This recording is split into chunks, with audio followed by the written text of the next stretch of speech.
ನಿಮ್ಮ ಸಮುದಾಯದಲ್ಲಿ ಒಬ್ಬೊಬ್ರಿಗೆ ಒಂದೊಂದು ರೂಲ್ಸ್, ಒಬ್ಬೊಬ್ರಿಗೆ ಒಂದೊಂದು ರೆಗ್ಯುಲೇಷನ್ಸ್. ನಿಮ್ಮ ಸಮುದಾಯ ಹೆಂಗ್ ಮಾಡಿದ್ರು ನಡೆಯುತ್ತಾ? ನಿಂತಿತ್ತೋ ಇಲ್ಲ ಜನ ನಿಮ್ಮ ಹಿಂದೆ? ನಿಂತಿದ್ರು ಮೇಡಮ್. ಮುಸಲ್ಮಾನ ಸಮುದಾಯ ನಿಂತಿತ್ತೋ ಇಲ್ಲೋ? ಮತ್ತೆ ಯಾಕೆ ನೀವು ಫಾರ್ಮ್ ಆಗಿ ನಾಯಕರು ಯಾಕೆ ನಿಂತ್ಕೊಳ್ಳಿಲ್ಲ? ಒಂದು ಜಮೀರ್ ಅಹಮದ್ ಖಾನ್ ಅವರಿಗೆ ಇಲ್ಲ ಫಸ್ಟ್ ಆಫ್ ಆಲ್ ಇದ್ರ ಬಗ್ಗೆ ಯಾವುದೇ ರೀತಿಯ ತಕರಾರು. ಜಮೀರ್ ಅಹಮದ್ ಖಾನ್ ನಾನು ಬರೋದಿಲ್ಲ ಚುನಾವಣಾ ಪ್ರಚಾರಕ್ಕೆ ಅಂತ ಹೇಳಿದಾರ? ನಾನು ಅಲ್ಲಿದ್ದಾಗ ಸ್ವತಃ ಮಲ್ಲಿಕಾರ್ಜುನ್ ಅವ್ರು ಹೇಳಿದ್ರು 5ನೇ ತಾರೀಕು ಜಮೀರ್ ಬರ್ತಿದ್ದಾರೆ ಅಂತ. ಮಧ್ಯದಲ್ಲಿ ನಿಮ್ದೇನು ಪಾತ್ರ? ಅಂದ್ರೆ ನಿಮ್ಗೆ ಪ್ರಚಾರ ಬೇಕೇನು?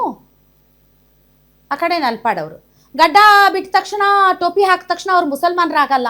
ಅವ್ರ ಗಡ್ಡನೂ ಇಲ್ಲ, ಟೋಪಿನೂ ಹಾಕಿಲ್ಲ Imran Khan, to be frank. ಆ ವಿಡಿಯೋದಲ್ಲಿ ತಾವು ನೋಡ್ತಾ ಇದ್ದೀರಾ. ಸೊ ಯಾರ್ಯಾರನ್ನೋ ನೀವು ಕರ್ಕೊಂಡು ಬಂದು ಅವ್ರ ಬಗ್ಗೆ ಎಲ್ಲ ನಾನು ಯಾಕೆ ಮಾತಾಡಬೇಕು? ಕರ್ತೃ ಪ್ರಶ್ನೆ ಕೇಳಿರ್ಬೇಕು, ಅದಕ್ಕೆ ಅವ್ರು ರಿಯಾಕ್ಟ್ ಮಾಡಿರ್ಬೇಕು. ಬಟ್ ಓವರ್ ಆಲ್ ಇದು ಏನು ತೋರಿಸುತ್ತೆ ಅಂದ್ರೆ ನಿಮ್ಮಲ್ಲೇ ಒಗ್ಗಟ್ಟಿಲ್ವಲ್ರಿ? ನೀವು ಹಿಂಗೆ ಜಗಳ ಆಡ್ತಾ ಇದ್ದೀರಾ ನೀವು? ನಿಮ್ಮಲ್ಲಿ ಒಗ್ಗಟ್ಟಿದ್ಯಾ? ನಿಮ್ಮಲ್ಲಿ ಒಗ್ಗಟ್ಟಿದ್ರೆ ಇವತ್ತು ನಿಮ್ಗೆ ಇಂಥ ಪರಿಸ್ಥಿತಿ ಬರ್ತಿರ್ಲಿಲ್ಲ. ನಿಮ್ಮಲ್ಲಿ ಒಗ್ಗಟ್ಟಿಲ್ಲ ಮುಸಲ್ಮಾನ ಸಮುದಾಯದಲ್ಲಿ, ಅದಕ್ಕೆ ಈ ತರ ಆಗ್ತಾ ಇದೆ.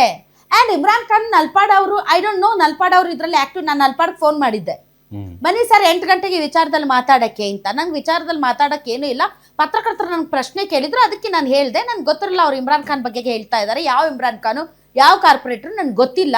ಅವ್ರು ನಮ್ಮ ಕಾಂಗ್ರೆಸ್ ಪಾರ್ಟಿಯಲ್ಲಿ ಇದಾರೋ ಇಲ್ವೋ ನನ್ಗೆ ಗೊತ್ತಿಲ್ಲ ಅಂದ್ರು. ಇದೇ ಮಾತು ಹೇಳಿದ್ರು ನಲ್ಪಾಡ್, ಅವ್ರು ನಮ್ಮ ಕಾಂಗ್ರೆಸ್ ಪಾರ್ಟಿಯಲ್ಲಿ ಇಲ್ಲ ಅಂತ ಹೇಳಿದ್ರು. ನಾನು ಮತ್ತೆ ಕೇಳಿದೆ, ಆರ್ ಯು ಶ್ಯೂರ್ ಅವ್ರು ಕಾಂಗ್ರೆಸ್ ಪಾರ್ಟಿಯಲ್ಲಿ ಇಲ್ವಾ, ನಿಮ್ಗೆ ಗೊತ್ತಿಲ್ವಾ? Because you are also young leader, ಮತ್ತು ಅವರು ಕೂಡ ಕಾಂಗ್ರೆಸ್ ಅಂತ ಹೇಳ್ತಾ ಇದ್ದಾರೆ. ಸೊ ಆರ್ ಯು ಶ್ಯೂರ್ ಅಂತ ನಾನು ಕೇಳಿದೆ. ಅವ್ರು ಹೇಳಿದ್ರು ಎಸ್ ಐ ಆಮ್ ಶ್ಯೂರ್.